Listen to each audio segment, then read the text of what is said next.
απέραντο μπλε του Αιγαίου, δυνατά, μειώδη και καλοσχηματισμένα κορμιά πλασμάτων που θεωρούν σπίτι τους την απεραντοσύνη του πελάγους. Ανάμεσά τους ο κυνηγός ελεύθερος δίτης που αναπόφευκτα οδηγείται σε μια νέα ιδιαίτερη αναζήτηση. Απέναντί του θα σταθούν τα πελαγικά ψάρια, οι πανέμορφοι κυνηγοί, τα επιφυλακτικά μαγιάτικα, αλλά και ο μεγαλειώδης και ανώπτερος τόνος. Όπλα του, πέρα από το ατσάλι και το ξύλο, το μυαλό του, αλλά και η ψυχολογία του. Σε αυτό το τόσο ανατρεπτικό κυνήγι, ο ψαροκυνηγός θα πρέπει να εξαντλήσει ακόμη και την τελευταία σταγόνα εμπειρίας που διαθέτει, απόσταγμα των χιλιάδων ωρών που οφείλει να έχει στο υγρό στοιχείο, ώστε να τολμήσει να πατήσει τη σκανδάλη. Η συνέχεια είναι μοναδική. Η απόκοσμη αίσθηση του μπλε, η μοναξιά, αλλά και η ταπεινότητα που θα βιώσει έχουν σίγουρο μονάχα ένα. Ποτέ ξανά δεν θα δει τη θάλασσα με τον ίδιο τρόπο.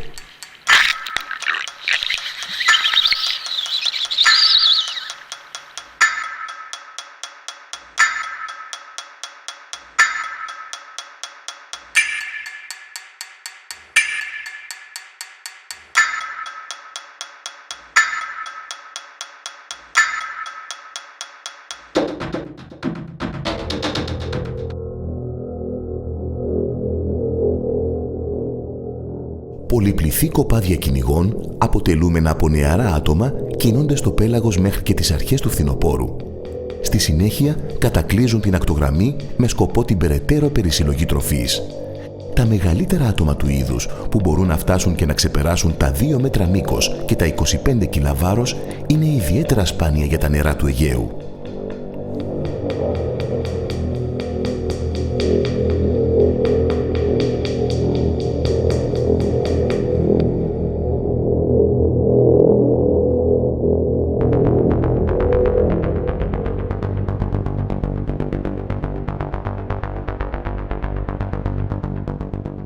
Τα μεγάλα αυτά ψάρια σχηματίζουν μικρότερες ομάδες των 3 ή 4 μελών. Χαρακτηριστικό που ξεχωρίζει τα αρσενικά από τα θηλυκά, το επίπεδο κούτελο.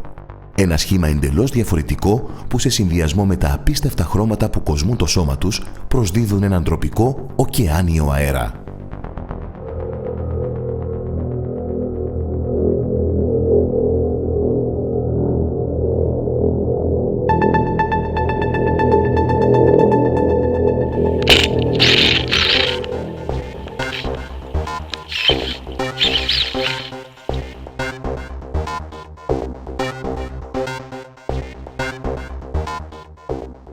Η προηγούμενη βολή στο θηλυκό κυνηγό σχεδόν από την επιφάνεια, καθώς και αυτή στο μεγάλο άφοβο αρσενικό, κάνει το κυνήγι να φαίνεται εύκολο.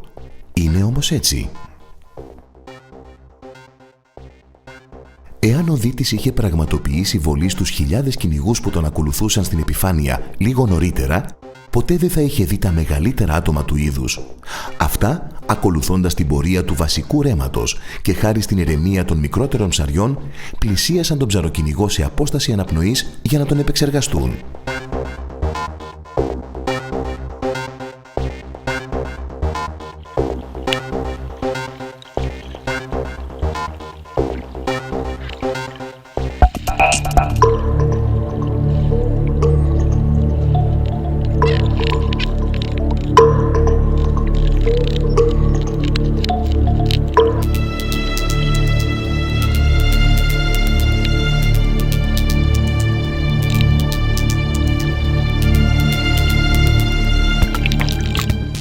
Το μέγεθος και οι ελάχιστοι φυσικοί εχθροί που έχουν τα μεγάλα άτομα προσδίδουν σε αυτά τα μοναδικά ψάρια μία ήρεμη συμπεριφορά που ο κυνηγός θα εκμεταλλευτεί αρκεί να διατηρήσει την ψυχραιμία του. Αποφεύγοντας την άμεση οπτική επαφή, στόχος είναι μία καλή και σίγουρη βολή που θα μειώσει την αντοχή του ισχυρού αυτού θυράματος. Η συνέχεια θα δοθεί από την επιφάνεια, όπου ελέγχοντας τις αντιδράσεις του ψαριού μέσω του σχοινιού του μουλινέ, ο δίτης θα κουράσει το θύραμα, φέρνοντας το τελικά στην αγκαλιά του.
Η επιλεκτικότητα είναι ένα από τα μεγαλύτερα όπλα που έχει να προβάλλει ο κυνηγός που επιλέγει να ψαρέψει στο μπλε. Σε αυτά προστίθεται και η αυτοσυγκράτηση, ιδίως όταν μετά από πολλές ώρες μονοτονίας ξαφνικά βρεθεί απέναντι σε ένα πολυπληθές κοπάδι.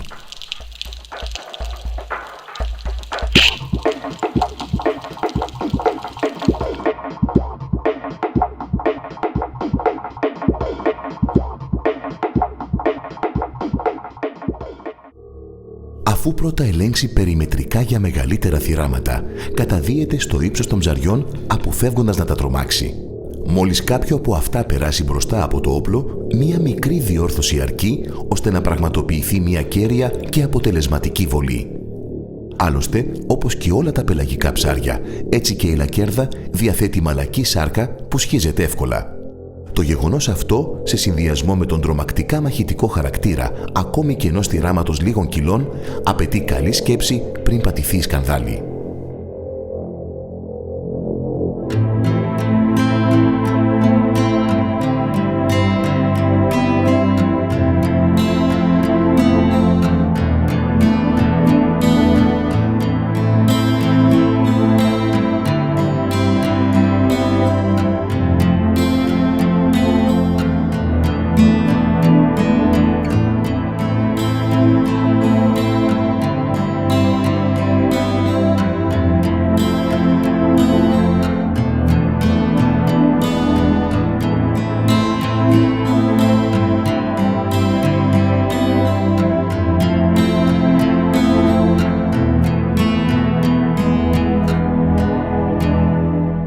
Αυτό που ισχύει για τις λακκέρδες και τα υπόλοιπα μικρόσωμα πελαγικά ψάρια ισχύει και στην περίπτωση ενός ακόμη είδους της οικογένειας των τονοειδών.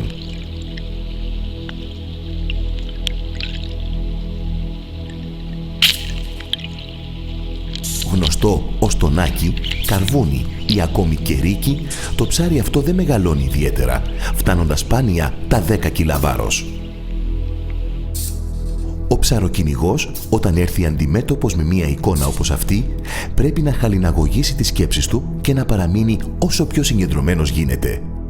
Η θέα των ψαριών που κινούνται με μεγάλη ταχύτητα μπροστά στα μάτια του εύκολα μπορεί να τον αποσυντονίσει, προκαλώντας μία λανθασμένη κίνηση ή μία αστοχία. Η κατάδυση πρέπει να είναι ήρεμη, χωρίς περιττούς θορύβους, ενώ και πάλι το όπλο πρέπει να μείνει σε μία θέση χωρίς περιττές κινήσεις, παρά μόνο για την ευθυγράμμιση με το θύραμα. Η στόχευση σε ένα μόνο ψάρι επιβάλλεται ώστε να αποφέρει τα επιθυμητά αποτελέσματα.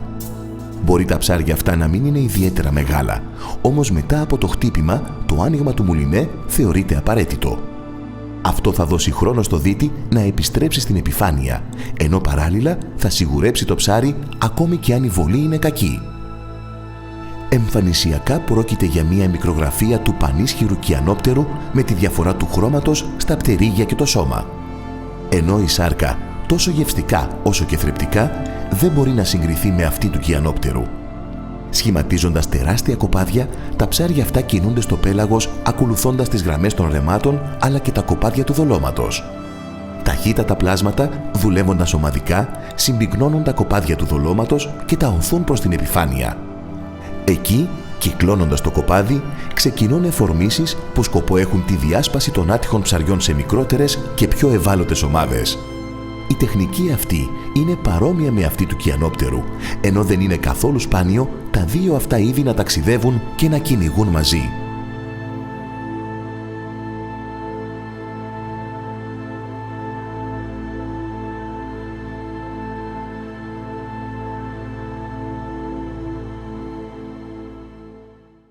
Το μαγιάτικο ή αλλιώς Σεριόλα ντου Μέριλι είναι ένα από τα πλέον κυρίαρχα πελαγικά ψάρια του Αιγαίου.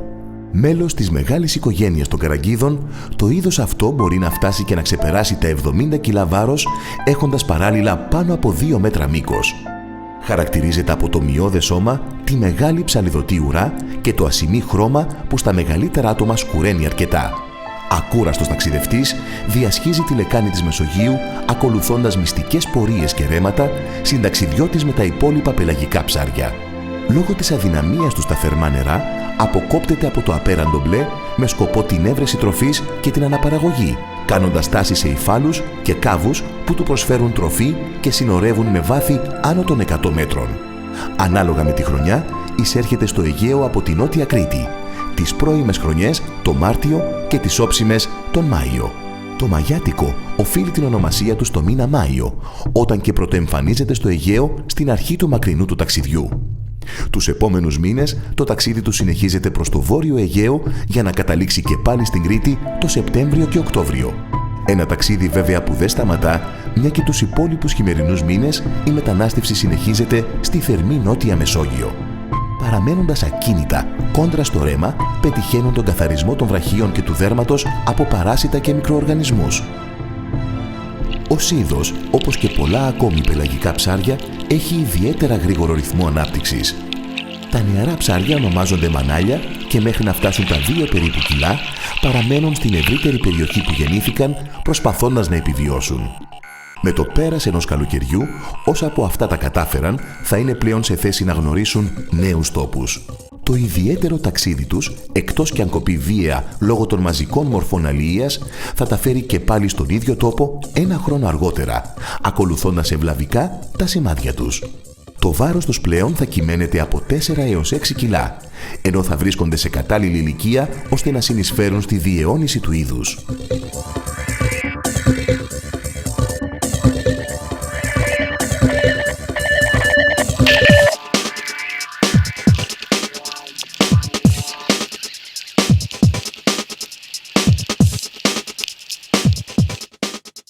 Ο χρόνος παραμονής ενός κοπαδιού σε έναν τόπο, καθώς και το μέγεθος αυτού, εξαρτάται άμεσα από την παρουσία, την ποιότητα, αλλά και την ποσότητα της τροφής, όπως και από τις καιρικές συνθήκες που θα επικρατήσουν κατά τη μεταναστευτική τους πορεία. Όσο το υποβρύχιο τοπίο θα είναι πλούσιο σε δόλωμα και οι θερμοκρασίες της θάλασσας θα είναι σταθερές, συνθήκες που ευνοούν το κοπάδι, αυτό θα παραμένει εκεί κυνηγώντας. Αντίθετα, μόλις τα αποθέματα τροφής ελαττωθούν, το κοπάδι μετακινείται ή σπάει σε μικρότερες ομάδες ψαριών. Έτσι δικαιολογείται και η παρουσία μεγάλων ψαριών σε ζεύγη ή ως μεμονωμένα άτομα. Γενικά όμως, στο μακρινό τους ταξίδι, σπάνια θα παραμένουν τα κοπάδια περισσότερο από 20 μέρες σε έναν τόπο.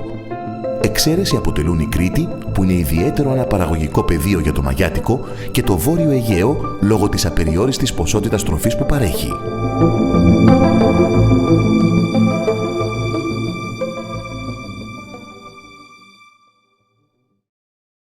Αιωρούμενος στο μπλε, ο ψαροκυνηγός σταδιακά θα πρέπει να προσαρμοστεί στο μοναδικό αυτό περιβάλλον.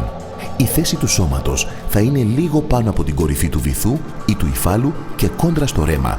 Προσέχοντας τις αντιδράσεις του δολώματος και τους ήχους που τον περιβάλλουν, περιμένει καρτερικά την εμφάνιση των ψαριών, ελέγχοντας συνεχώς το μπλε. Πρέπει να είναι συνεχώς σε εγρήγορση, συγκεντρωμένος και διατηρώντας την ηρεμία που απαιτείται.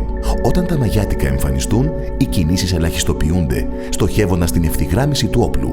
Ευφυές τέχνασμα, η τοποθέτηση του ελεύθερου χεριού μπροστά από τη μάσκα, ώστε να μην φαίνονται καθαρά τα μάτια, μιας και αποκαλύπτουν άμεσα την πρόθεση του κυνηγού.